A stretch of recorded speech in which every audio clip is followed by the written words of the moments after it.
हज़रत बंदगी शेख अकरम रहमतुल्लाहि ताला अलैह सिलसिला सफ़िया के उन अजीम और बुलंद मर्तबा बुज़ुर्गों में शुमार किए जाते हैं जिन्होंने अपनी पूरी ज़िंदगी अल्लाह की इबादत, रसूल अकरम सल्लल्लाहु अलैहि वसल्लम की मोहब्बत, तक़वा, इल्म, तसव्वुफ़ और खिदमत खल्क़ में गुजार दी।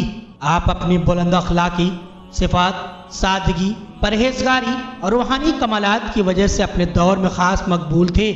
आपने अपने बुजुर्गों की छोड़ी हुई रूहानी विरासत को पूरी अमानतदारी के साथ संभाला और उसे आने वाली नस्लों तक पहुँचाने का काम किया।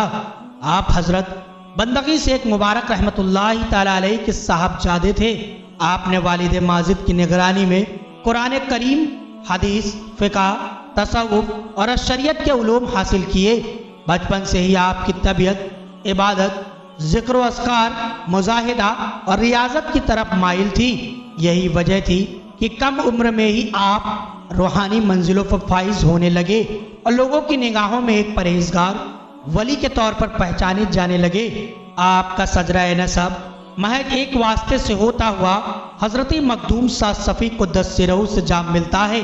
हज़रत बंदगी शेख अकरम बिन हज़रत बंदगी शेख मुबारक बिन हज़रत मखदूम साद सफ़ी को 10 सिरों।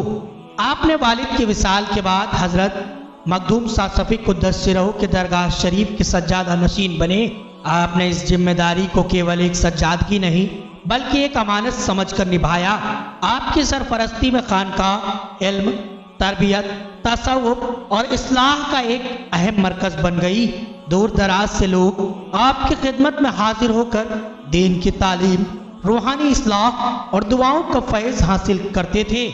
आप हमेशा शरीयत मोहम्मदी सल्लल्लाहु अलैहि वसल्लम की पाबंदी पर जोर देते थे। आपका फरमान था कि तसव्वुफ़ की असल रूह वही है जो शरीयत की पाबंदी के साथ हो।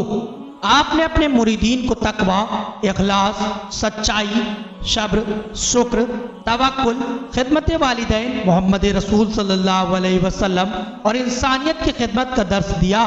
आपकी मजलिसों में आने वाला हर शख्स रूहानी सुकून, इल्मी रोशनी और अखलाकी तरबियत हासिल करके लौटता था। आपकी खानकाह में अमीर, गरीब, छोटा बड़ा हर तबके के लोगों के लिए दरवाजे खुले रहते। जो भी वहाँ आता उसे मोहब्बत, इज्जत, खुलूस के साथ अपनाया जाता।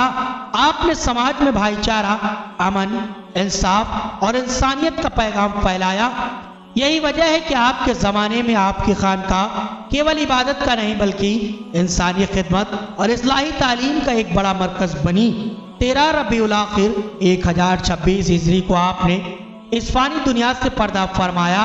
आपके विसाल पर एक बेहद खूबसूरत फारसी किताब तारीख किया गया है जिसका खुलासा यह है कि यह मुकर्रम दरवेश इस दुनिया से रुखसत होकर अपने हमेशा बाकी रहने वाले रब से जा मिला।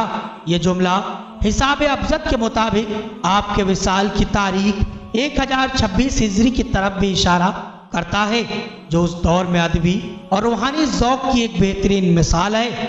आपका मज़ार मुबारक उत्तर प्रदेश के जनपद उन्नाव के ऐतिहासिक और रूहानी कस्बे शफीपुर शरीफ में मौजूद है।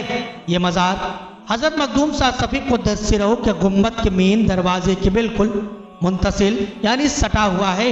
सदियों से ये मुक़द्दस जगह ज़ायरीन, मुरीदीन, अक़ीदतमंदों का मरकज़ बना हुआ है। देश के मुख्तलिफ हिस्सों से लोग यहाँ हाज़िरी देकर फातिहा पढ़ते हैं, दुआ करते हैं और आपके रूहानी फैज़ से अपनी ज़िंदगियों को रोशन करने की कोशिश करते हैं। आज भी हज़रत बंदगी शेख अकरम रहमतुल्लाहि ताला अलैह की तालीमात लोगों की अल्लाह की इताअत, रसूल अकरम की मोहब्बत, शरीयत की पाबंदी, तसव्वुफ़ की सही समझ, नेक अखलाक और इंसानियत की खिदमत का पैगाम देती है। आपकी पूरी ज़िंदगी इस हकीकत की जिंदा मिसाल है कि जो शख्स अल्लाह की रज़ा, अपने बुजुर्गों की तालीमात और खिदमत दीन को अपना मकसद बना ले उसका फैज़ और उसका नाम सदियों तक जिंदा रहता है।